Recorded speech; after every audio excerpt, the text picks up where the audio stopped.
and welcome back to BookTube with Amy. Today's going to be my January wrap up. Every time I bring the camera out, he's like, it's time to pitter patter and eat really loudly.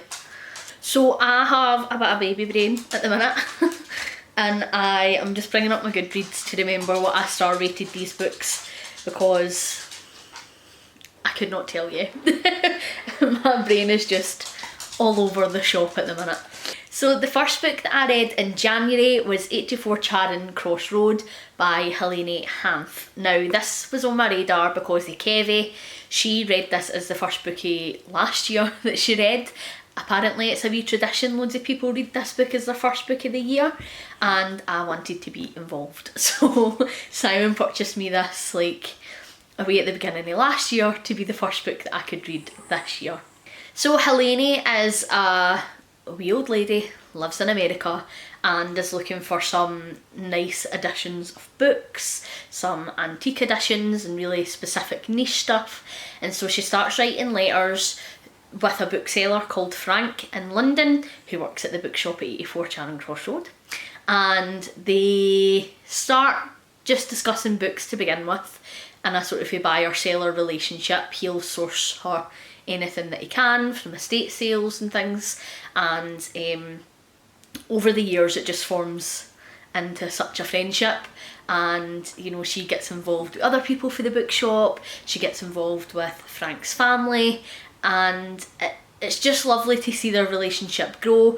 The entire book is through their letters, and so you really see how it goes for quite a formal relationship in a retail environment to it being really quite personal and them really caring for one another and talking about different bits and bobs that's happening in their lives. I can totally understand why people read this as their first book of the year, because it hit all the notes I needed it to hit. It was a bit booky, it was very funny. She is just a formidable lady and she has such sharp wit. She's very sarcastic at times and just takes nobody's nonsense, which is brilliant. It's also incredibly heartwarming and a wee bit sad in parts also, so just makes you feel all the emotions to get you started off to a really great reading year. I thoroughly enjoyed it. It was a 5-star read for me and I'd recommend it to anybody to pick up. This isn't a book I would have picked up for myself. If I saw this in a charity shop even, I don't think I'd have took a punt on it. It was really through hearing how much somebody else enjoyed it that made me want to pick this up. So huge thank you to Kevie, because it was quite the kick-off to the year. I read it in one sitting, I went for a bath and I did not leave the bath until it was finished. It was a fantastic read. Very quick as well, because it is written in letter form, so you can get through it quite quickly, but I thoroughly enjoyed it. It had me laughing, it had me crying.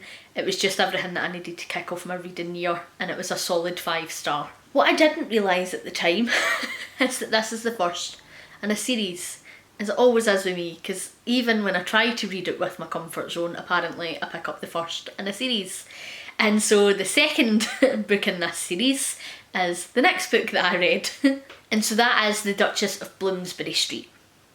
And I'm not going to say too much about the second one because I didn't want it to give away any of the events of the first or second book, because I think that they were brilliant to read.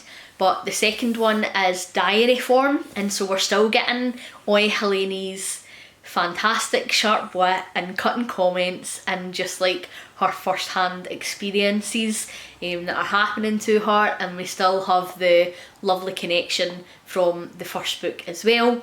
I really did enjoy that. I didn't enjoy it quite as much as the first one, so that ended up being a 4-star read for me, but it was still thoroughly enjoyable. This is like a wee 2-for-1, so the second book is in here as well, and I really enjoyed it. Would highly recommend for anybody to pick this up. It kicked off the year just perfectly.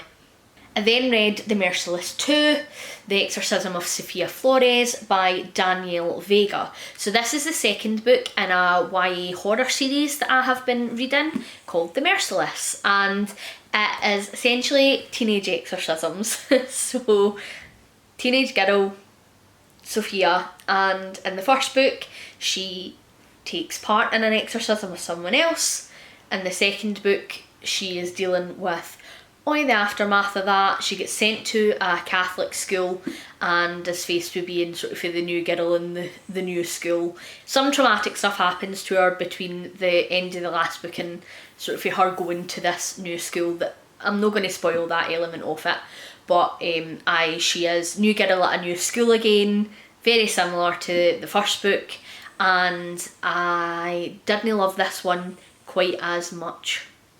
My struggle with the first one was I struggled to tell whether it was meant to be YA horror or whether it was adult horror, because there was times where it felt very, very YA and then times where it felt very adult.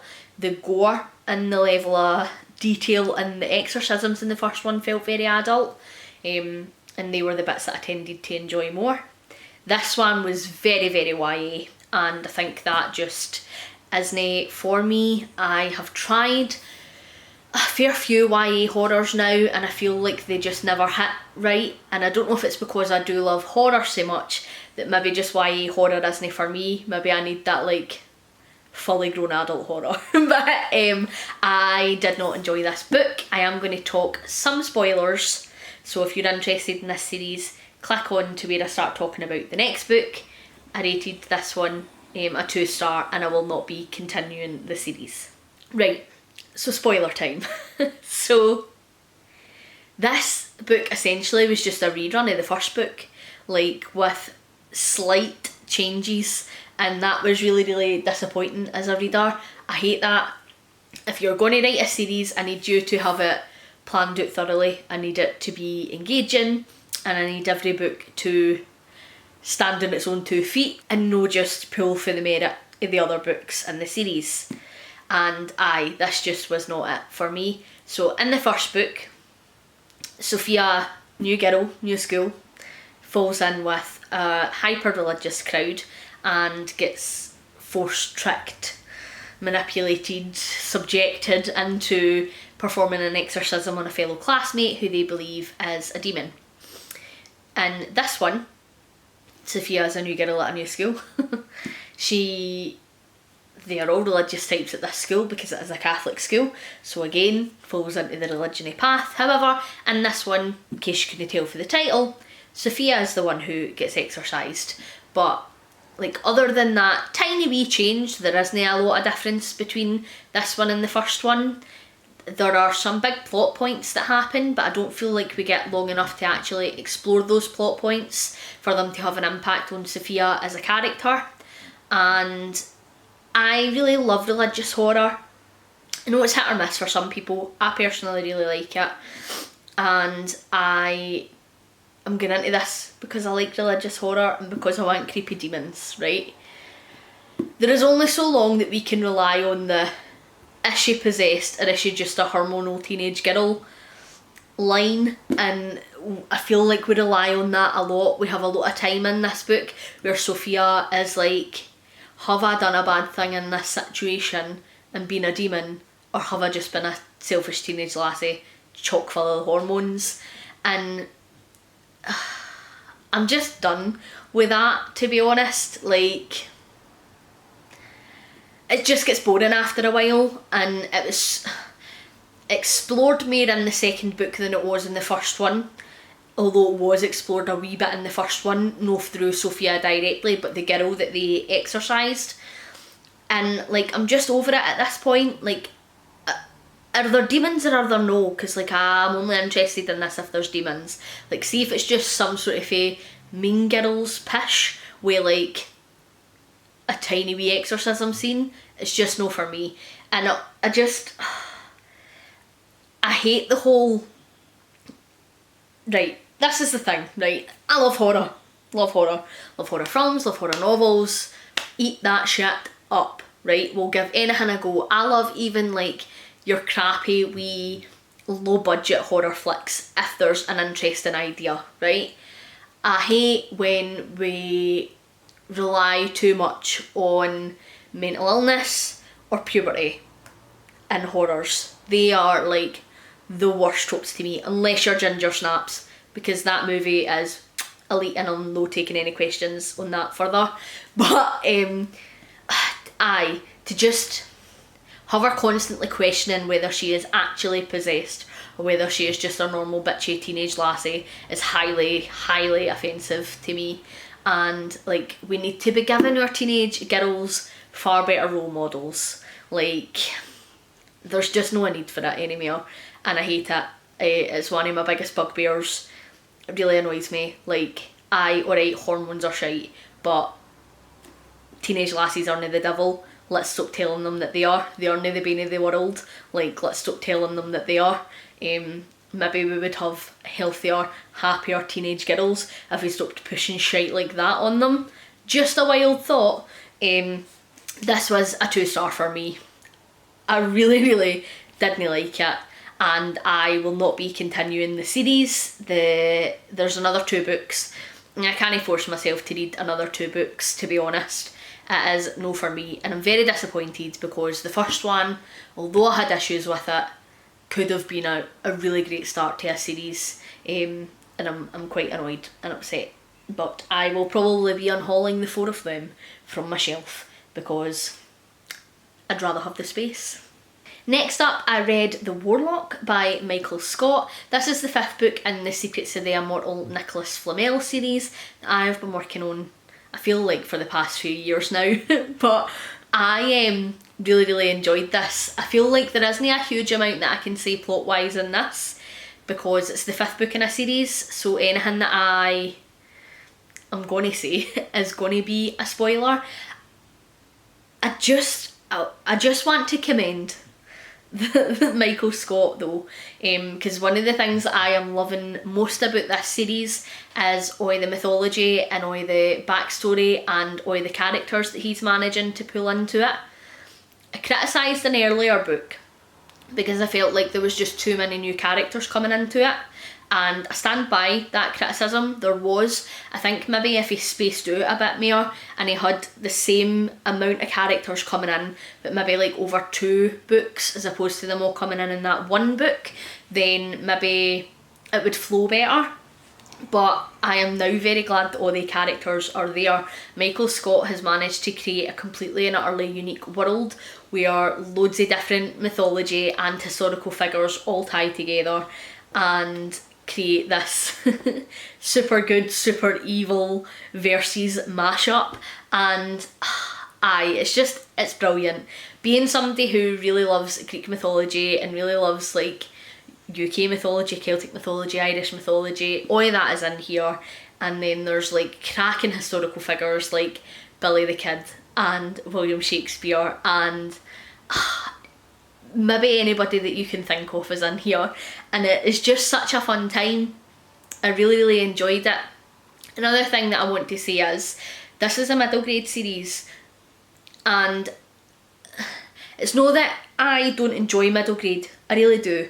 My issue with middle grade sometimes is that I don't fear for the characters in the same way as I do if I'm reading a fantasy or a horror novel. And so when the author puts them in really tense situations, I'm like, I bet it's a middle grade, so it's going to be fine. And the chances of anything happening to these characters is probably slim to none. And so I don't really buy into that tension in the same way as I do with some other genres. And that's maybe just like based on the middle grade books I've read in the past, or maybe it's just a me thing.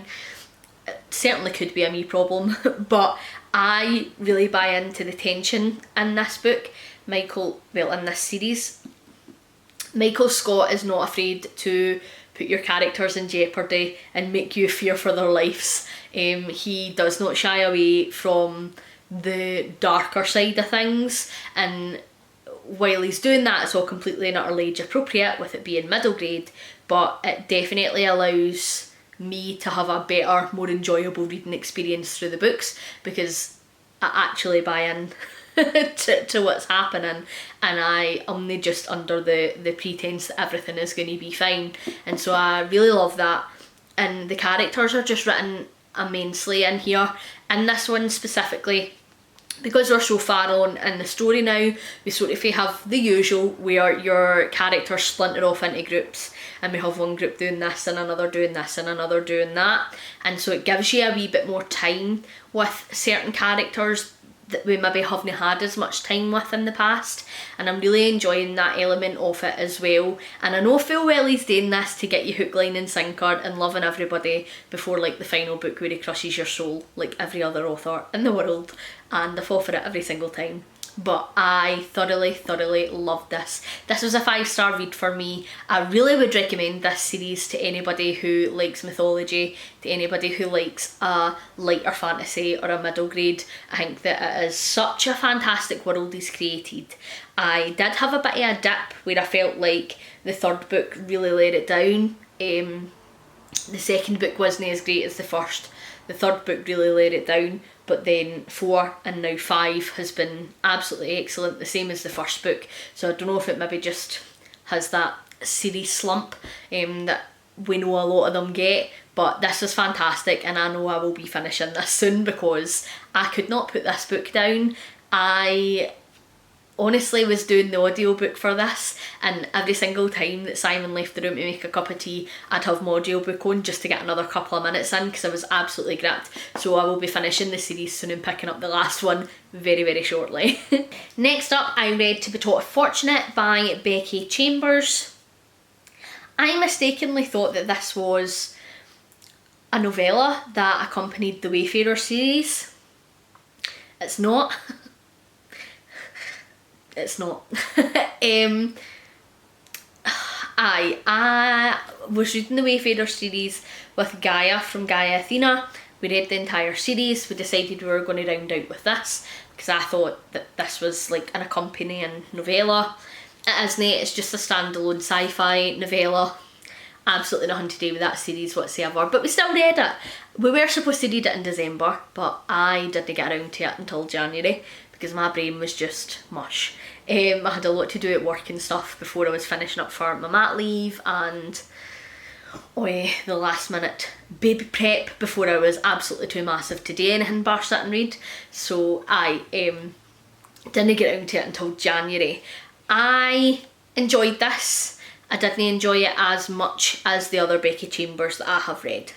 So this, we are focusing around our main character Ariadne, and she is an explorer. She's going out and she's scoping out some different planets that humans might want to inhabit, and we're sort of in a point where we have moved past the need to evolve over millions and millions of years.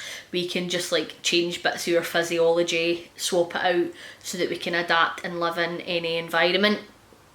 And this was interesting. I really liked Ariadne as a character, and I felt like this really hit home a lot around climate change and stuff that we're dealing with just now in everyday life. However, for me, it was too sciencey heavy for me.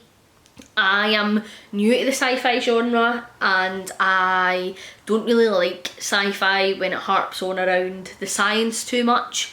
I just care about the characters and so like I get an element of science, an element of space and things like that need to be there to set up the world, which I am absolutely fine with, but I felt like this was too much, especially with it being such a short book. I would have loved it to have focused a bit more on the character work and the character side of things than so much on the science. And so that was my downfall with this one. I rated it 3 stars in the end. However, if you really like science elements in your sci-fi, I would highly recommend it. It is Becky Chambers, so the writing is excellent and you will probably enjoy it a lot more than me. Then lastly, I read Midnight Crossroads by Charlene Harris. So this is the first book in the Midnight Texas series, and me and Ange are reading these this year. We're continuing our Harris along at this point because we're just working our way through her entire back catalogue.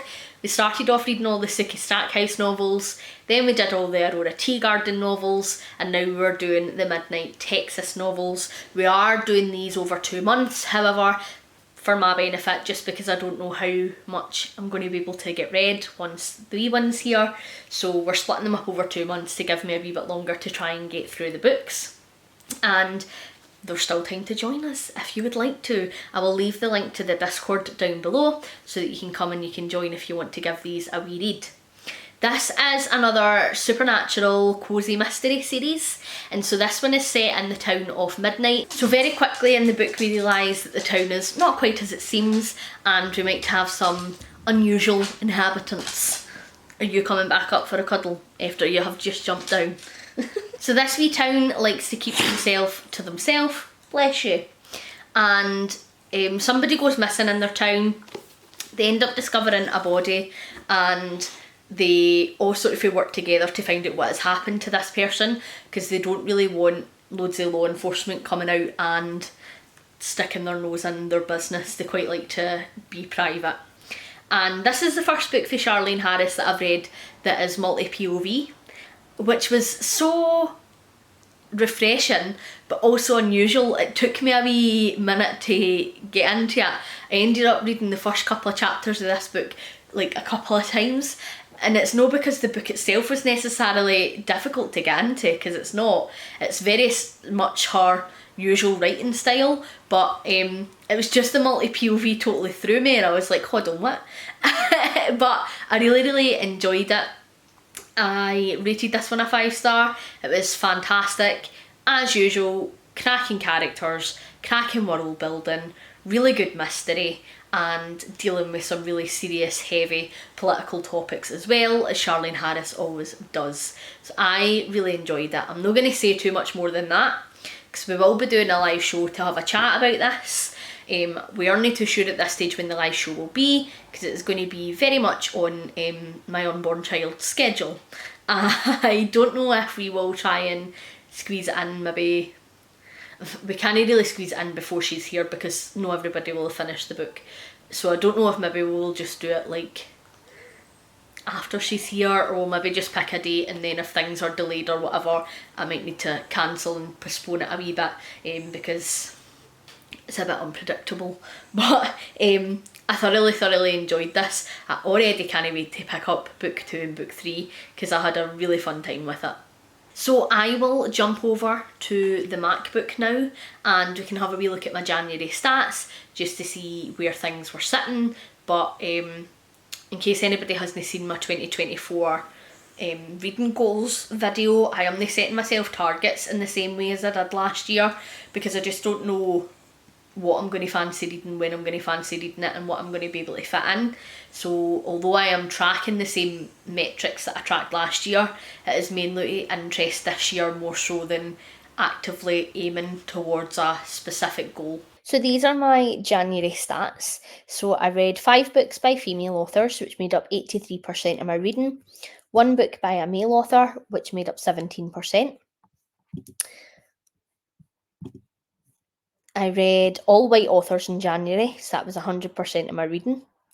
I read 4 books by non-queer authors, which made up 67% of my reading, and 2 books that were queer, which made up 33% of my reading. I think that's the first time there's ever been such a big queer, non-queer split. Interesting.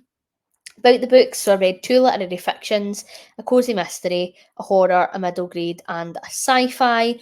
All of the books that I read were part of a series, so I have kicked off I seriously need to finish this challenge pretty well. I did 4 books physically, which makes up 67% of my reading, and 2 books on audio, which makes up 33% of my reading, and every book that I read in January was traditionally published. If you go into my ratings, obviously all my authors were white this month, so 4 was my overall rating.